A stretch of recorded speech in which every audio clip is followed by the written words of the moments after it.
part 4ৰ reasoning যেটো আছে এইকেইটা বহুত ইম্পৰ্টেন্ট কোৱেশ্চন হয় আৰু এই দৰে কোৱেশ্চন তোমালোকে এক্সামত তোমালোকে পাবাই আৰু এইটো হৈছে প্ৰথমটো হৈছে পজিশনৰ আৰু এই দৰে পজিশনৰ মই তিনিটা বাৰ আনিছো আৰু তোমালোকৰ বহুত ইম্পৰ্টেন্ট হ'ব ঠিক আছে সো প্ৰথম কোৱেশ্চনটো দেখা পাইছা যে প্ৰিয়ংকা ৰেংক 6 ফ্ৰম দা বটমৰ পৰা কি আছে position 6 number bottom 6 number position আছে ধৰিলো হৈছে এটো হৈছে প্ৰিয়ংকা আছে এটো বটমৰ পৰা কিমান নম্বৰ পজিশন আছে 6 নম্বৰ ঠিক আছে যদি 1 2 3 4 5 6 নম্বৰ পজিশন হয় তেন্তে তলত কিমান জন আছে স্টুডেন্ট 5 জন স্টুডেন্ট বাকি আছে ঠিক আছে নেক্সট ওয়া কি কৈছে 28 from the top in the ক্লাছৰ পৰা কিমান নম্বৰ হয় 28 নম্বৰ ওপৰৰ পৰা যদি তোমালোকে চাব পাৰা ইয়াৰ বটম ওপৰৰ পৰা যদি সোয়া ইয়াৰ পজিশন কিমান 28 যদি 28 নম্বৰ এটো হয় তেন্তে ওপৰত কেইটা থাকিল বাকি থাকিল 27 টা স্টুডেন্ট ঠিক আছে তেন্তে সোয়া কি কৈছে how many student are there in the class তে ক্লাসত টোটাল স্টুডেন্ট কিমান টোটাল স্টুডেন্ট সোয়া 27 প্লাস তলত কি আছে 5 আছে আৰু ওপৰত প্ৰিয়ংকাৰ যেটো পজিশন এটো তলৰ পৰা 6 নম্বৰ ওপৰৰ পৰা 28 নম্বৰ 28 নম্বৰ তেন্তে এটো তো তলত 5টা আছে ওপৰত কেইটা আছে 27 টা আছে আৰু প্ৰিয়ংকাক লৈ পেলাই কেইটা আছে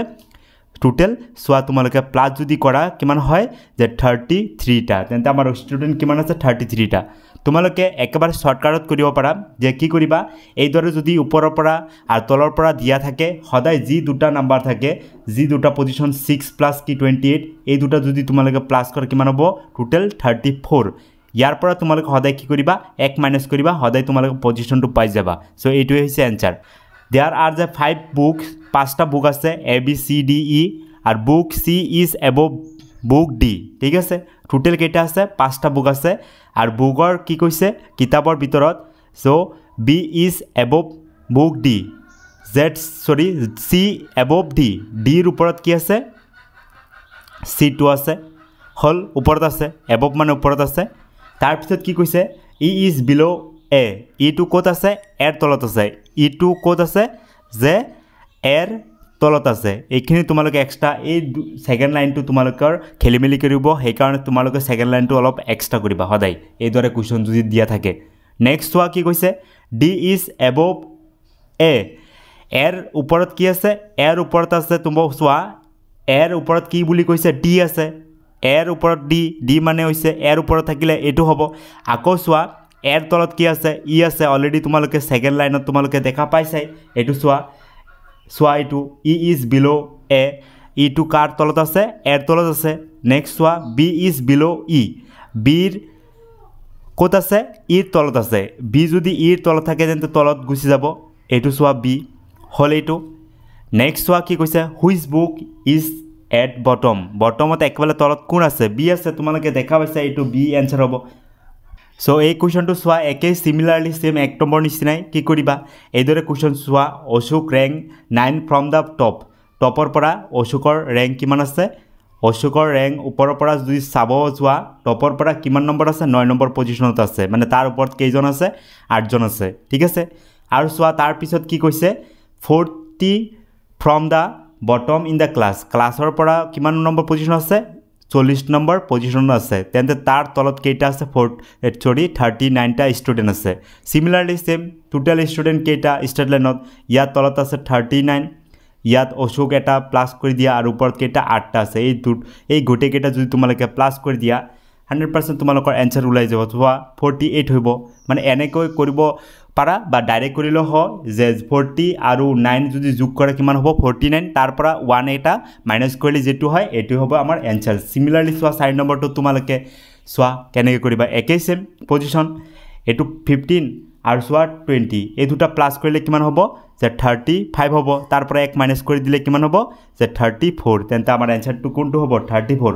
গম পাইছা এটো বা সোয়া তোমালোকে প্ৰ্যাকটিক্যাল ভাবে নিবেদিতা পজিশন ফ্ৰম দা টপৰ পৰা পজিশনটো কি আছে নিবেদিতাৰ পজিশন কিমান নম্বৰ 15 নম্বৰ পজিশন আছে 15 নম্বৰ যদি পজিশন হয় তাৰ ওপৰত কেইটা স্টুডেন্ট আছে 14 টা আছে ঠিক আছে ওপৰৰ পৰা সালে 15 নম্বৰ আছে আৰু বটমৰ পৰা সালে কিমান নম্বৰ পজিশন আছে 20 নম্বৰ মানে তলফৰৰ পৰা সালে তাৰ পজিশন কিমান 20 তাৰ তলত কেইটা আছে ষ্টুডেণ্ট 19টা আছে তেন্তে চোৱা ইয়াৰ তলফালে 19টা আৰু নিবেদিতা প্লাছ এটা আৰু ওপৰত কেইটা আছে 14টা আছে এই গোটেইকেইটা যদি প্লাছ কৰে কিমান হ'ব 34টো এনসাৰ ওলাই যাব ঠিক আছে আশা কৰোঁ এইদৰে কুৱেশ্যন যদি আহে তোমালোকে কৰিব পাৰিবা এতিয়া নেক্সট ইম্পৰ্টেণ্ট চোৱা 5 নম্বৰ কুৱেশ্যন এই 5 নম্বৰ চোৱা এইদৰে কুৱেশ্যন কিন্তু তোমালোকৰ বহুত ইম্পৰ্টেণ্ট হয় আৰু এইদৰে কেনেকৈ কৰিবা ষ্টেটমেণ্ট দিয়া থাকিব আৰু কনক্লুজন দিয়া থাকিব তাৰ পিছত তোমালোকে সিলেক্ট দা কাৰেক্ট এনসাৰ ওলাব লাগে চোৱা এইদৰে যদি থাকে প্ৰথমে তোমালোকে বেন ডায়াগ্ৰামৰ টাইপত তোমালোকে আঁকি ল'বা চোৱা প্ৰথম কথা কি কৈছে ষ্টেটমেণ্ট দিয়া আছে কি all men R aggressive aggressive মানে হৈছে আক্ৰমণকাৰী বুলি ধৰা হয় ঠিক আছে সকলো মানুহ কি হয় এগ্ৰেছিভ ধৰি লৈছে এইটো এগ্ৰেছিভ আছে হল এগ্ৰেছিভ আৰু অল মেন বুলি কোৱা হৈছে সকলো মানুহ বা মেনবিলাক কি হৈছে এগ্ৰেছিভত আছে মানে এগ্ৰেছিভ হল ক্লিয়াৰ এইটো হৈছে আমাৰ প্ৰথম ষ্টেটমেণ্টটো ধৰি লৈছা কি হয় বেন ডায়াগ্ৰাম নেক্সটটো কি কৈছে 2 নম্বৰ কি কৈছে all children R aggressive all children R aggressive হল ক্লিয়াৰ এতিয়া চোৱা দুটা মিলি পেলাই আমি যদি এটা বেন ডায়াগ্ৰাম আঁকো তেন্তে কেনেকৈ হ'ব চোৱা এগ্ৰেছিভৰ ভিতৰত কি আছে এটা আছে মেন আছে হল মেন এক্সট্ৰা আৰু কি আছে চিলড্ৰেন এক্সট্ৰা এইদৰে আমাৰ দিয়া আছে এইটো হৈছে এগ্ৰেছিভ